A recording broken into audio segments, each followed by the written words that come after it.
জাতীয় থেকে আন্তর্জাতিক, প্রান্তিক জনপদ থেকে নগর, চারপাশে ঠিক এই মুহূর্তে কি ঘটছে তা নিয়ে আজকের আয়োজন এখন চারদিক।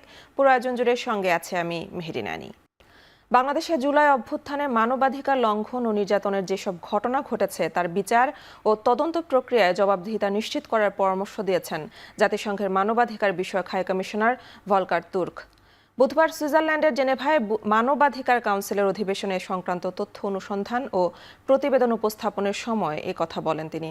আন্দোলনের সময় আহতদের সাথে সাক্ষাতের বিষয় উল্লেখ করে ভলকার তুর্ক বলেন, এদের সুচিকিৎসা নিশ্চিত করা সরকারের অন্যতম প্রধান কর্তব্য। প্রয়োজনে আন্তর্জাতিক সংগঠন বর্তমান সরকারের পাশে দাঁড়াবে বলেও অঙ্গীকার করেন তিনি। এছাড়া বাংলাদেশের অপরাধ আদালতে যে মামলাগুলো চলছে সেখানে ন্যায় বিচার প্রতিষ্ঠার অনুরোধ জানান জাতিসংঘের মানবাধিকার বিষয়ক হাই কমিশনার। এ সময় অন্তর্বর্তী সরকার ও নাগরিক সমাজের প্রতিনিধি দলের পাশাপাশি উপস্থিত ছিলেন আইন উপদেষ্টা আসিফ নজরুল।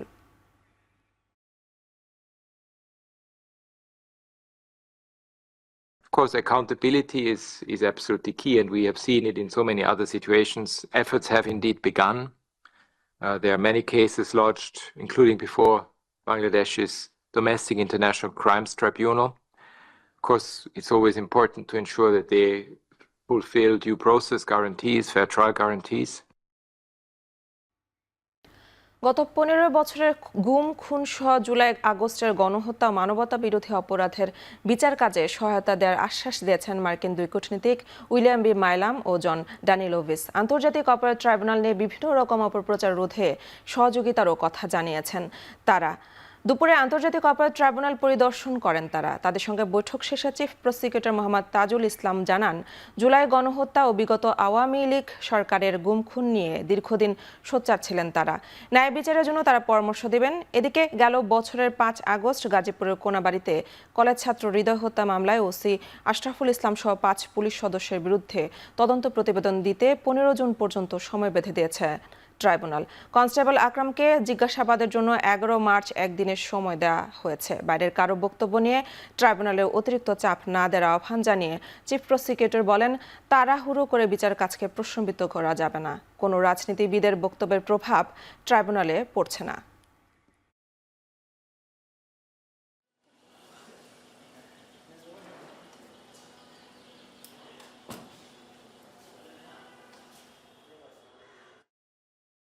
জন ড্যানি লুইজ ওনারা এসেছিলেন আমাদের সাথে এই ট্রাইব্যুনালের বিচারের ব্যাপারে জানার জন্য। বাংলাদেশে জুলাই আগস্টে যে গণহত্যা হয়েছে বিশেষ করে সেই ব্যাপারে, এবং পেছনে 15 বছরে যে সমস্ত গুম, এক্সট্রা জুডিশিয়াল কিলিং এগুলো হয়েছে সেগুলোর ব্যাপারে তারা আগের থেকেই এই থিঙ্ক ট্যাঙ্কটি তারা বক্তব্য দিয়ে এসেছে। তারা এই বিচার প্রক্রিয়ার অগ্রগতি, বিচার প্রক্রিয়াতে কোথায় কোনো সমস্যা আছে কিনা এই সব বিষয়ে আমাদের সাথে খোলামেলা কথাবার্তা বলেছেন।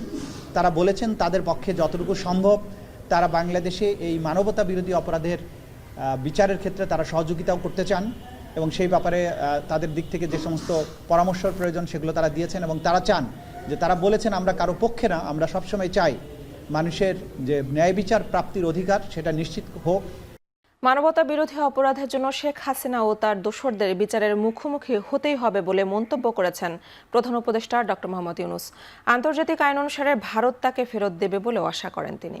স্কাই নিউজকে দেয়া সাক্ষাৎকারে অন্তর্বর্তী সরকার প্রধান কথা বলেছেন আয়নাঘর, জুলাই আন্দোলনে হতাহতদের ন্যায় বিচার, রোহিঙ্গা সংকট সহ নানা ইস্যুতে।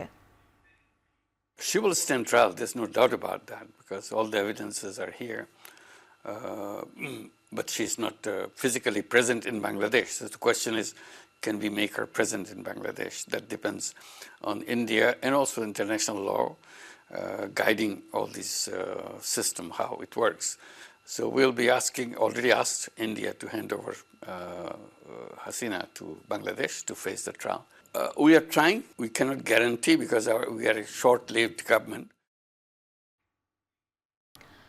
শেখ হাসিনার বিচারের সাথে নির্বাচনের কোনো সম্পর্ক নেই বলে মন্তব্য করেছেন বিএনপির স্থায়ী কমিটির সদস্য আমির খসরু মাহমুদ চৌধুরী। সকালে রাজধানীর বনানীর একটি হোটেলে গোলটেবিল বৈঠক শেষে তিনি বলেন, যে সরকারই আসুক শেখ হাসিনার বিচার কার্যক্রম অব্যাহত থাকবে। বেলা 12টায় রাজধানীর বনানীতে একটি আলোচনা সভা শেষে আমির খসরু আরও বলেন, যেসব বিষয়ে ঐক্যমত্যে পৌঁছানো যাবে না তা জনগণের উপর ছেড়ে দেওয়া উচিত। নির্বাচিত সরকার ছাড়া নিত্যপণ্যের দাম ও আইন শৃঙ্খলা পরিস্থিতি নিয়ন্ত্রণের মতো বিষয়গুলো অন্তর্বর্তী সরকারের পক্ষে সমাধান করা অসম্ভব বলেও মন্তব্য করেন তিনি। এর আগে Bangladesh ship breakers and recycling অ্যাসোসিয়েশনের সাথে আলোচনায় দেশের সব শিল্প প্রতিষ্ঠান নিয়ন্ত্রণ মুক্ত রাখতে সরকারের প্রতি দাবি জানান তিনি। এছাড়া জাহাজ শিল্পকে বাঁচিয়ে রাখতে সরকারকে এগিয়ে আসার আহ্বান জানান আমির খসরু মাহমুদ চৌধুরী।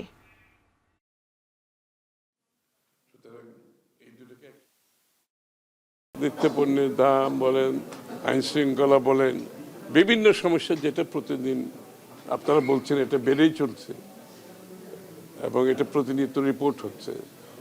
এইটা তো আমি সত্যি কথা বলতে কি ব্যক্তিগতভাবে এরকম একটি অনির্বাচিত সরকারের পক্ষে এটা ট্যাকেল করা খুবই ডিফিকাল্ট। এখানে এই সমস্যাগুলো সমাধান করতে গেলে আপনাকে জনগণের সমর্থন নিয়ে আপনাকে একটা দল ক্ষমতায় থাকতে হবে। বর্তমান বাজার ব্যবস্থাপনা নিয়ে সন্তুষ্ট অর্থ উপদেষ্টা সালেউদ্দিন আহমেদ বলেন, জিনিসপত্রের দাম আগের বছরের চেয়ে বাড়েনি, তবে আরও কমানোর চেষ্টা করছে সরকার। দুপুরে সচিবালয়ে ক্রয় সংক্রান্ত উপদেষ্টা পরিষদের বৈঠক শেষে কথা বলেন অর্থ উপদেষ্টা। সার্বিকভাবে অর্থনীতি একেবারে খুব খারাপ এসে না, একটা হয়েছে যে ব্যবসা বাণিজ্যতে কিছু মন্ত্রণালয় কিছু সোর্স অফ ইনকাম যেটা আমরা বলি সেটা কিছুটা হিসেবে, কিন্তু একেবারে একদম ধ্বংসের পথে চলে গেছে, পড়ে যাওয়ার পথে আমরা মোটামুটি উদ্ধার করে নিয়ে আসছি। আর সেকেন্ড হলো নূতন এমপ্লয়মেন্ট জেনারেশনটা একটু কম হচ্ছে, যেটা আমরা এখানে বলছি ইমিডিয়েটলি ইনফ্রাস্ট্রাকচার প্রোগ্রেস এগুলো যে করে, আর ব্যবসা বাণিজ্যটা আমরা চেষ্টা করছি। তবে কিছুটা লোকের কিছুটা কষ্ট হচ্ছে সেটা আমি স্বীকার করি। তবে প্রাইসের ব্যাপারে যে কষ্ট থাকে এটা মেইনলি হচ্ছে আয়ের সংস্থানটা ব্যাপার, নতুন করে আয় পানা বা যতটুকু বাজেট আছে সেটা ওদের টান পড়ছে, সেটা আমরা স্বীকার করি। বাংলাদেশ সিকিউরিটিজ অ্যান্ড এক্সচেঞ্জ কমিশনের চেয়ারম্যান ও কমিশনারদের পদত্যাগের দাবিতে প্রায় 4.5 ঘন্টা অবরুদ্ধ করে রাখেন কর্মকর্তা কর্মচারীরা। বুধবার দুপুরে এ ঘটনা ঘটে, পরে সেনাবাহিনী এসে পরিস্থিতি নিয়ন্ত্রণে আনে। আওয়ামী লীগ সরকারের আমলে শেয়ারবাজারে অনিয়ম ও দুর্নীতির অভিযোগে বিএসইসির নির্বাহী পরিচালক সাইফুর রহমানকে মঙ্গলবার বাধ্যতামূলক অবসরে পাঠানোর আদেশ জারি করেন সংস্থাটির চেয়ারম্যান। সেই সাথে অনিয়মের সাথে যুক্ত থাকা কর্মকর্তা কর্মচারীদের শোকজ করেছে বর্তমান কমিশন। এতে বিএসইসির কর্মকর্তা কর্মচারীদের মধ্যে ক্ষোভের সৃষ্টি হয়। এই প্রেক্ষিতে বুধবার বেলা 12টার দিকে বিএসইসির চেয়ারম্যান ও কমিশনারদের ঘেরাও করে বিক্ষোভ করে প্রতিষ্ঠানটির কর্মকর্তা কর্মচারীরা। পরে পরিস্থিতি নিয়ন্ত্রণে সেনাবাহিনী সহ আইন শৃঙ্খলা রক্ষাকারী বাহিনীর সদস্যদের মোতায়েন করা হয়।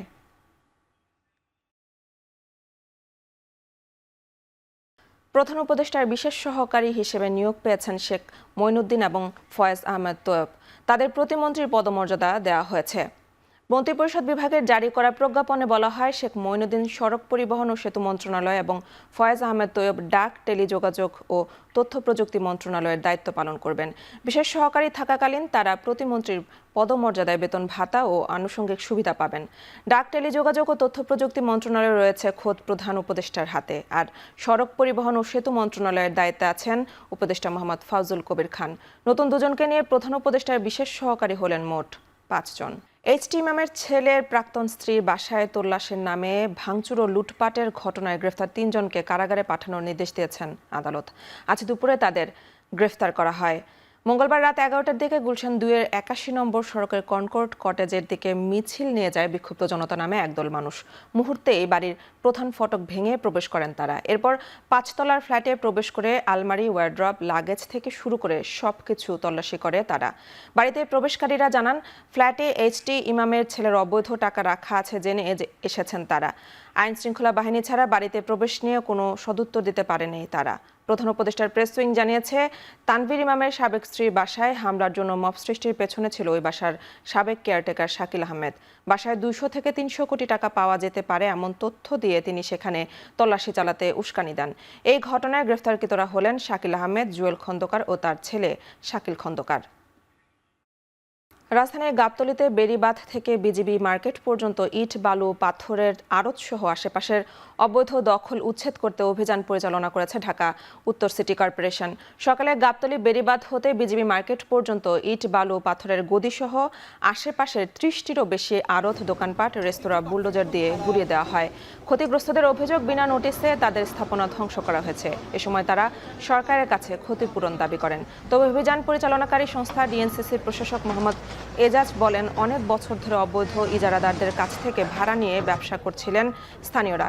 বিনা নোটিশে উচ্ছেদ অভিযান চালানোর প্রসঙ্গে তিনি বলেন, অবৈধ দখলদারদের নোটিশ দেওয়ার আইনি বাধ্যবাধকতা নেই। এ সময় 7 দিনের সময় দিয়ে অভিযান স্থগিতের ঘোষণা দেয় সিটি কর্পোরেশন। শেষ করছে এখন চারদিকে। এখন টেলিভিশন ওয়েবসাইটে দেখতে ভিজিট করুন www.এখন.tv। এছাড়া ফেসবুকে দেখতে ভিজিট করুন facebook.com/tv.এখন এবং ইউটিউবে দেখতে ভিজিট করুন youtube.com/ce/echontv।